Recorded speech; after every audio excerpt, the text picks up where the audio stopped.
ఎట్టకేలకు కూటమి ప్రభుత్వం అయితే గత టీటీడీ హయాంలో జరిగినటువంటి అవకతవకల మీద కావచ్చు, తెరవెరక జరిగినటువంటి వివాదాల మీద కావచ్చు ఒక కమిటీని అయితే నియమించింది. గతంలోనే దీని మీద ఒక కమిటీ నియమించాలని చెప్పి ప్రభుత్వం అనుకున్న సంగతి కూడా క్యాబినెట్లో మాట్లాడిన సంగతి కూడా మనందరికీ తెలిసిందే.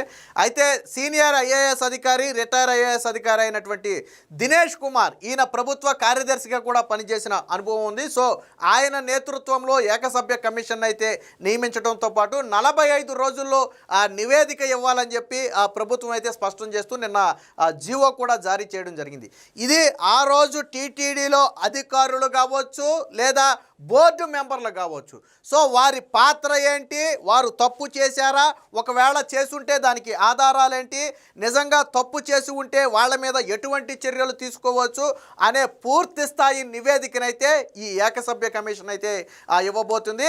అలాగే ప్రభుత్వ ముందస్తు అనుమతితో ఏ అధికారినైనా సరే, అంటే ఐఏఎస్ కావచ్చు, ఐపీఎస్ కావచ్చు, ఏ అధికారినైనా సరే పిలిచి విచారించవచ్చు, వారి నుంచి స్టేట్మెంట్ తీసుకోవచ్చు, దాన్ని రికార్డు చేయవచ్చు. సో ఆ అధికారాన్ని కూడా ఏకసభ్య కమిషన్కి అయితే కల్పించడం జరిగింది.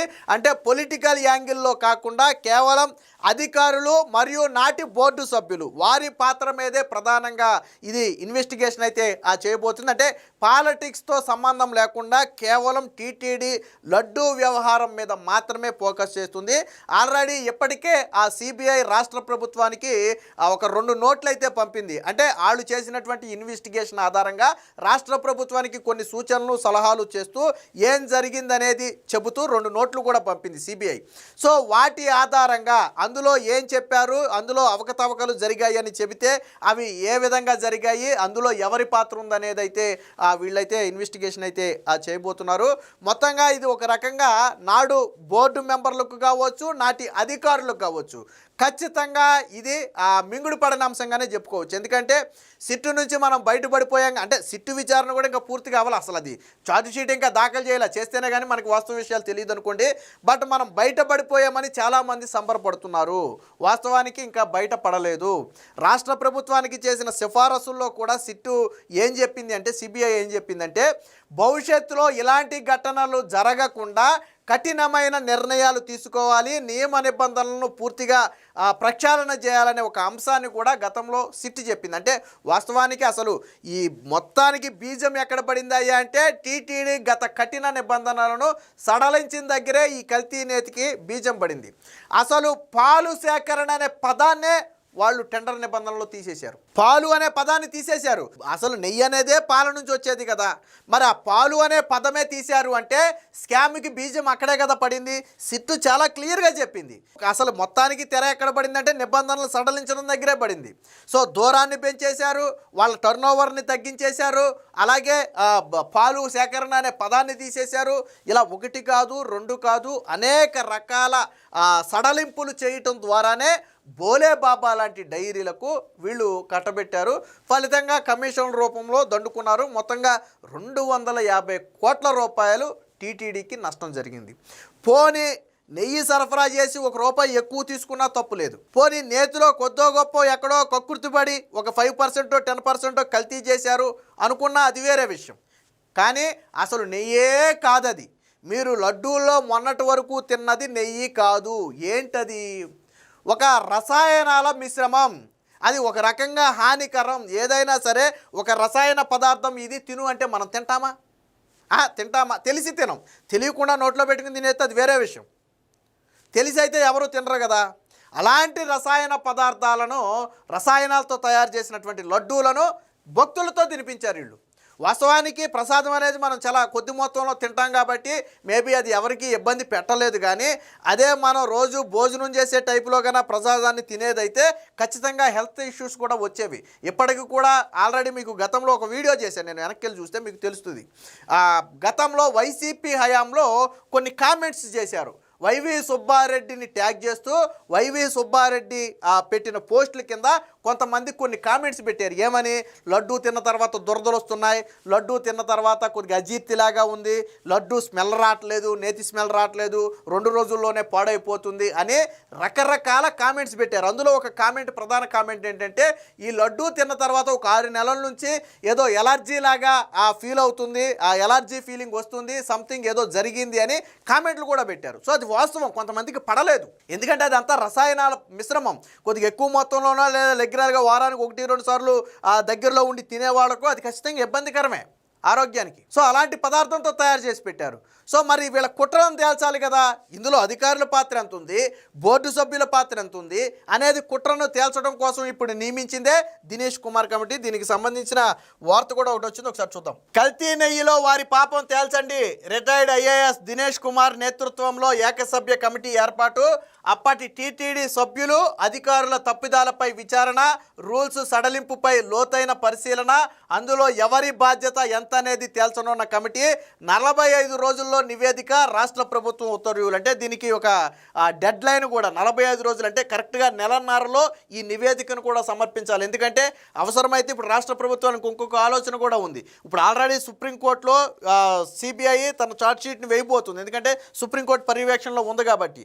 అవసరమైతే అదనంగా రాష్ట్ర ప్రభుత్వం ఇంప్లీడ్ అయ్యి ఈ కమిటీ ఇచ్చినటువంటి నివేదికను కూడా సుప్రీంకోర్టుకి ఇవ్వచ్చు. సో ఆ ఆలోచనతో కూడా రాష్ట్ర ప్రభుత్వం ఉన్నట్టుగా అయితే మనకు తెలుస్తుంది.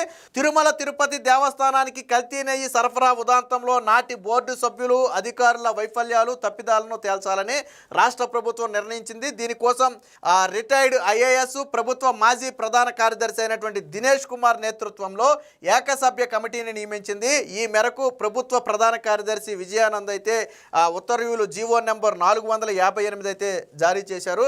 తిరుమల దేవస్థానానికి కల్తీ నెయ్యి సరఫరా వ్యవహారంపై సుప్రీంకోర్టు ఆదేశాల మేరకు సిబిఐ నేతృత్వంలోని ప్రత్యేక దర్యాప్తు బృందం సిట్ విచారణ జరిపింది.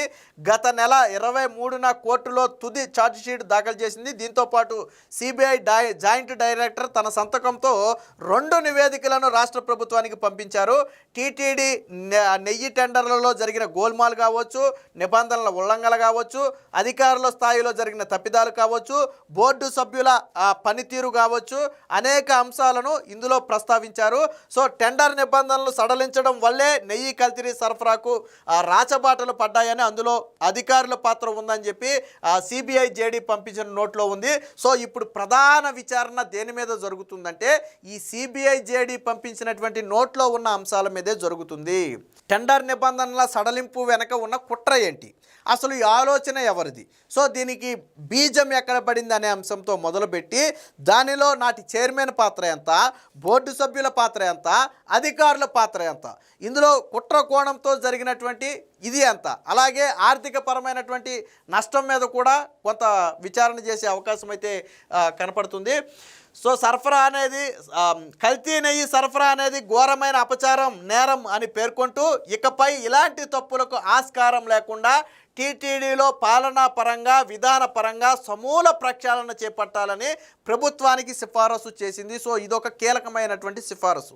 వైసీపీ హయాంలో చేసినటువంటి తప్పిదాలను ఎత్తి చూపుతూనే టీటీడీలో ప్రక్షాళన చేయాల్సిన అవసరం ఉందనే విషయాన్ని సిట్ అయితే మొన్న రాష్ట్ర ప్రభుత్వానికి పంపిన నోట్లో అయితే రాసింది. సో ఆ ప్రక్షాళన చేయాలి అన్నా ఇప్పుడు ఈ కమిటీ ఇచ్చే నివేదిక మీద ఆధారపడి ఉంటుంది. ఫర్ ఎగ్జాంపుల్ లూప్ హోల్ ఎక్కడ ఉంది అనేది ఈ కమిటీ గుర్తించగలిగితే దాన్ని ఫుల్ఫిల్ చేస్తారు, లూప్ హోల్ లేకుండా దాన్ని భర్తీ చేస్తారు.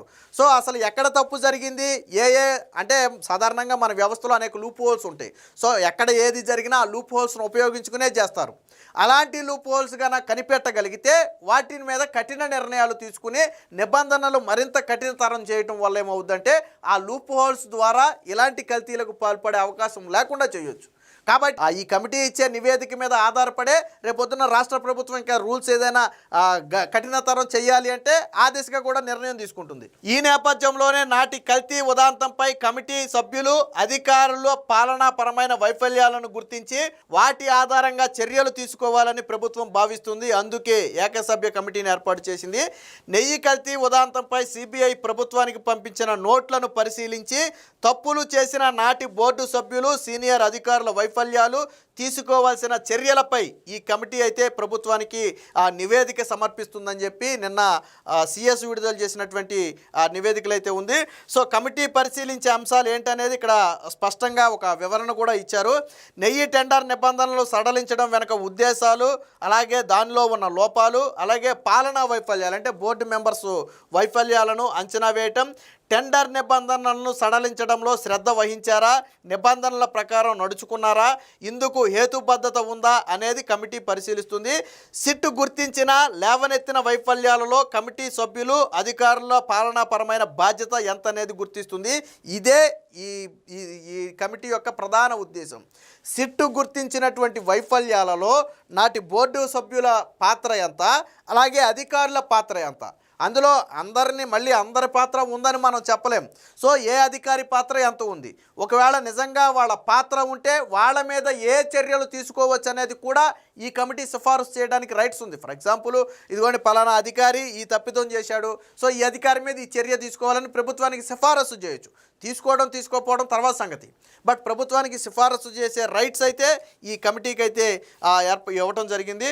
ఈ కమిటీ పరిశీలన పూర్తిగా, సో ఇక్కడ చూడండి గుర్తు చేసింది, బాధ్యులపై ఎలాంటి చర్యలు తీసుకోవాలో సిఫారసు చేయాల్సి ఉంటుంది. ఈ కమిటీ పరిశీలన పూర్తిగా పాలనాపరమైన, ప్రభుత్వపరమైన కోణంలో పరిమితం కావాలని సిఎస్ దిశానిర్దేశం చేశారంటే రాజకీయ కోణంలోకి వెళ్లకుండా కేవలం టీటీడీ పరిధిలో మాత్రమే దీని విచారణ జరుగుతుంది.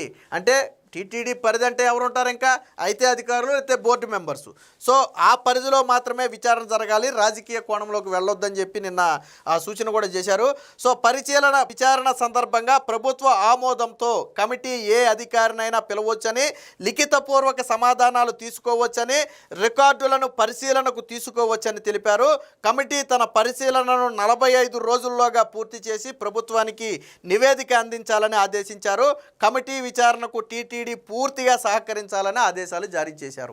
సో ఏ అధికారినైనా సరే, నాడు ఈఓ కావచ్చు, అడిషనల్ ఈఓ కావచ్చు, లేదా టీటీడీలో ఉన్నటువంటి ఇతర విభాగాలకు చెందినటువంటి అధికారులు కావచ్చు, వాళ్ళు ఎవరినైనా సరే ముందస్తు అనుమతితో, ప్రభుత్వ అనుమతితో ముందు ఇలాగా పలానా వ్యక్తిని మేము విచారం చేయాలి అనుకుంటున్నామని చెప్పి ప్రభుత్వానికి ఇన్ఫామ్ చేసి ఆ వ్యక్తిని పిలిచి ఆ వ్యక్తిని విచారించి అవసరమైతే రికార్డెడ్గా తీసుకుని దాన్ని పరిశీలించే అధికారం కూడా మళ్ళీ వీళ్ళకైతే ఇవ్వడం జరిగింది. అంటే రాజకీయాలతో సంబంధం లేకుండా కేవలం టీటీడీ కోణంలో కల్తీకి ప్రధాన కారణం ఏంటి, ఎవరి వైఫల్యం ఉంది, ఎవరి కుట్ర ఇందులో ఉంది అనేది తేల్చడానికే దినేష్ కుమార్ కమిటీని అయితే ఏర్పాటు చేయడం జరిగింది.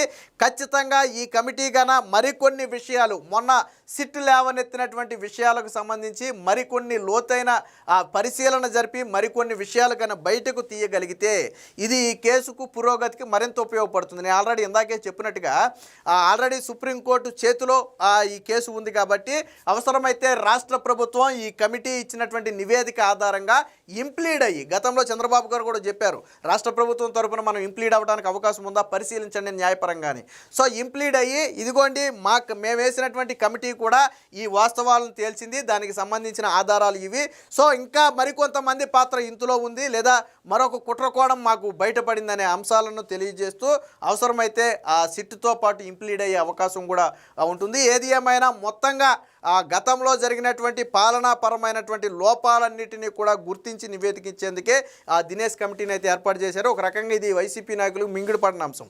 ఎందుకంటే సిట్టు విచారణలో కొంత ఊరట కలిగింది, మా జోలికి ఎవరు రాలేదని చాలామంది ఫీల్ అవుతున్నారు. వాస్తవానికి ఇంకా అది పూర్తి అవ్వాల, అంటే మొత్తంగా కంప్లీట్ అవ్వాల విచారణ. తదుపరి సుప్రీంకోర్టు ఆదేశాల తర్వాత తదుపరి విచారణ ఉంటుంది, అది వేరే విషయం. సో కానీ ఇప్పుడు ఈ కమిటీని ఏర్పాటు చేయడం వల్ల వాళ్ళు చేసిన పాపాలు ఎక్కడ బయటపడతాయనే భయం అయితే వాళ్ళలో ఉంది. ఏది ఏమైనా మొత్తంగా ఈ కమిటీ ఏర్పాటు చేయడం పట్ల ఇప్పుడు ప్రజలైతే హర్షం వ్యక్తం చేస్తున్నారు.